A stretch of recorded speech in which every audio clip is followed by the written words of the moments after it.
Out of My Mind by Sharon Draper, with permission from Simon and Schuster. Chapter 7. When I sleep, I dream. And in my dreams, I can do anything. I get picked first on the playground for games. I can run so fast. I take gymnastics, and I never fall off the balance beam. I know how to square dance, and I'm good at it. I call my friends on the phone, and we talk for hours. I whisper secrets. I sing. When I wake up in the morning, it's always sort of a letdown as reality hits me. I have to be fed and dressed so I can spend another long day in the happy face room at Spalding Street School. Along with the assortment of teachers we've had in room H5, there have been more classroom aides than I can count. These aides, usually one guy to help with the boys and one lady to help with the girls, do stuff like take us to the bathroom or change diapers on kids like Ashley and Carl, feed us at lunch, wheel us where we need to go, wipe mouths, and give hugs. I don't think they get paid very much because they never stay very long, but they should get $1 million. What they do is really hard, and I don't think most folks get that. It's even hard to keep good teachers for us. I guess I don't blame them for leaving because, like I said, we're a tough bunch to handle sometimes. But once in a while, we get a good one. After Squeaky Mrs. Hyatt for kindergarten and Game Show Mr. Gross for first grade, Mrs. Tracy breezed into our room for second grade.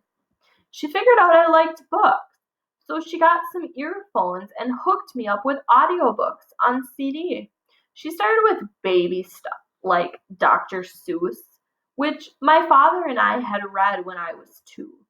So after I tossed those on the floor a couple of times, instead of punishing me, she figured out I needed something better. I I listened to all of the Babysitters Club books and those goofy Goosebumps books. She asked me questions after each book, and I got every single question right. Things like, which of these helped to solve the mystery?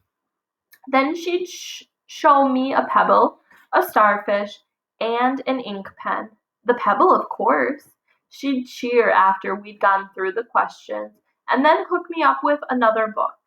That year, I listened to all the books by Beverly Cleary and all the books about those boxcar kids. It was awesome. The next year, it all unraveled. I know teachers are supposed to write notes to the next teacher in line so they know what to expect. But either Mrs. Tracy didn't do it or Mrs. Billups, our third grade teacher, didn't read them. Mrs. Billups started every morning by playing her favorite CD. I hated it. Old MacDonald Had a Farm, Twinkle Twinkle Little Star, The Itsy Bitsy Spider, all sung by children who could not sing. The type of music grown-ups think is all kinds of cute, but it's awful. Mrs. Billups put it on at full volume every single morning, over and over and over. No wonder we were always in a bad mood. Once she had the Tin Pan Band on, Mrs. Billups went over the alphabet every single day with third graders. Now, children, this is an A. How many of you can say A? Good. She'd smile and say, good, even if nobody in the class responded. I wondered if she would teach able-bodied third graders the same way. Probably not. The more I thought about it, the angrier I got. Now let's move on to B. This is the letter B. Let's all say B. Good. Again, to silence. She didn't seem to care. I glanced with longing at the books on tape and the earphones. which had been shoved into a corner. One day I guess I'd had enough. Mrs. Billups had expanded from saying the letters to making the sound of each one. "B," she said loudly, spitting a little as she did. "B is the sound of the letter B. Let's all say B together, children." Then Maria, who was always in a good mood, started throwing crayons. Willie began to babble, and I bellowed. I may not be able to make clear sound, but I can make a lot of noise. I screamed because I hated stuff that was just plain stupid. I screeched because I couldn't talk and tell her to shut up. And that made me cry because I'd never be able to tell anybody what I was really thinking. So I screamed and yelled and shrieked. I cried like a 2-year-old. I would not stop. Then my tornado explosion took over. I flailed and jerked and basically spazzed out. I kicked so hard that my shoes popped out of the foot straps on my chair. That made me tilt to one side, and I screamed even louder. Mrs. Billups didn't know what to do. She tried to calm me down, but I didn't want to be calmed. Even the aides couldn't stop me. Jill and Maria started to cry. Even Ashley, dressed all in yellow that day, looked upset. Freddie spun his chair around in circles, glancing sideways at me fearfully. Carl hollered for lunch. Then he pooped in his pants again. The whole class was out of control, and I kept screeching. The teacher called Mrs. Anthony, the principal, whose eyes got wide as she opened our door. She took one look at the situation and said tersely, "Call her mother." She could not have left more quickly. A moment later, the teacher had my mother on the phone. "Mrs. Brooks, this is Melody's teacher, Anastasia Billups. Can you come to the school right away?" I knew my mother had to be worried. Was I sick? Bleeding? Dead? "No, she's not ill. She's fine, we think," Mrs. Billups was saying in her most professional sounding teacher voice. We we just can't get her to stop screaming. She's got the whole class in an uproar." I could picture my mother on the other end of the line trying to figure out what was going on. Luckily, it was her day off. I knew she'd be there in a few minutes, so I gradually calmed down and finally shut up. The other kids quieted down as well, like somebody had clicked the off switch. Old MacDonald continued to play. My mother arrived faster than I thought possible. When I saw her jeans and dirty sweatshirt, I realized she'd dropped everything and jumped in the car. She ran over to me and asked what was wrong. I took a few deep, shuddering breaths. Then I pointed to the alphabet on my talking board and screeched out sounds of frustration. "This is about the alphabet?" my mother asked. "Yes." I pointed, then pounded on the answer. She turned to Mrs. Billups. "What were you working on before all the screeching started?" Mrs. Billups replied in that superior tone that teachers dressed in nice red business suits use when they're talking to mothers with dirty shirts on. "We were reviewing the alphabet, of course. The sound of the letter B, if I recall. I always start with the basics. These children need constant review because they don't retain information like the rest of us." My mother was getting the picture.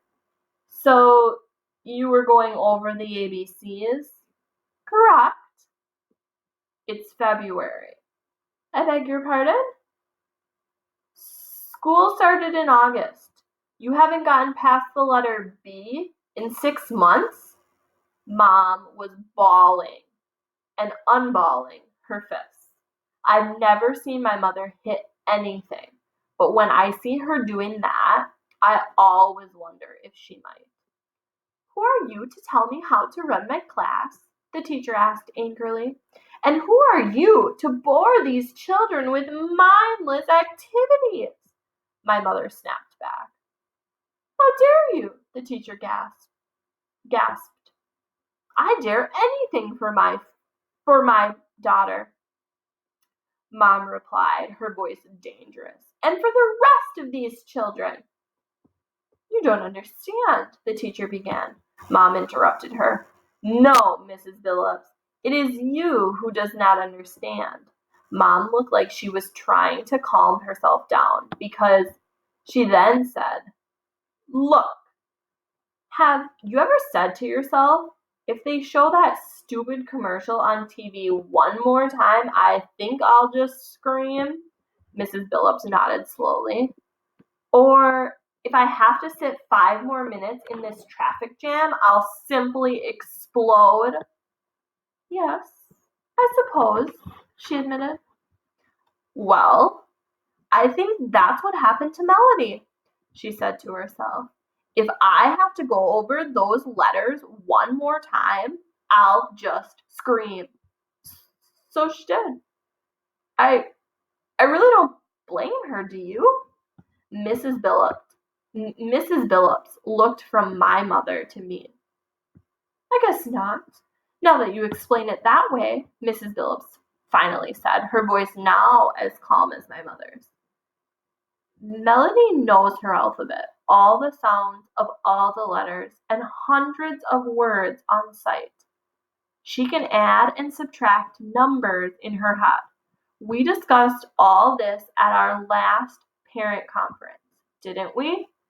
I could tell my mother was trying to control her temper. I thought you were exaggerating, the teacher said. Parents are not always realistic when it comes to these children. If you call them these children one more time, I might scream, my mother warned. But Melody does have mental and physical limitations, Mrs. Billups argued, trying to put Mom in her place. I guess. You have to learn to accept that. And the fire was back. Melody can't walk. Melody can't talk. But she is extremely intelligent, and you better learn to accept that. Mom spat out. The teacher backed up an inch or two. Didn't you read her records from last year? Mom demanded. Melody loves listening to the books on tape. I try to approach each child with an open mind and not be influenced by other teachers. All the records are in a box someplace. Maybe you should find that box, my mother said, her lips tight. Well, I never, Mrs. Billups countered. Maybe that's the problem, Mom replied with a grin. Then she tilted her head and turned toward the CD player. Oh, one more thing.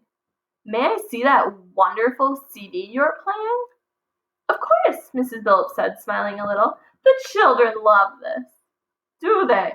Mom asked. The teacher lifted the disc from the player. Twinkle, twinkle, silence. Willie sighed out loud. Mom took the CD, dug down in her purse for a moment, gave Mrs. Billups a $5 bill, and deftly snapped the disc in half. That music was cruel and unusual punishment. Freddie and Maria cheered, Gloria whispered. Thank you. For a moment, I almost felt sorry for Mrs. Billups. She looked so confused. She just didn't get it. Mom walked over to the sink in our room, turned on the warm water, and soaked a stack of paper towels under the faucet.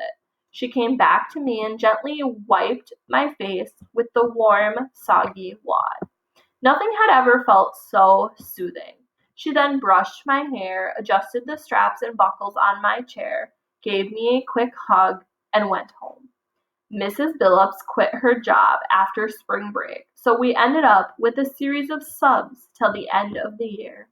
I think she had figured it would be easy to work with people who were dumber than she was. She was wrong.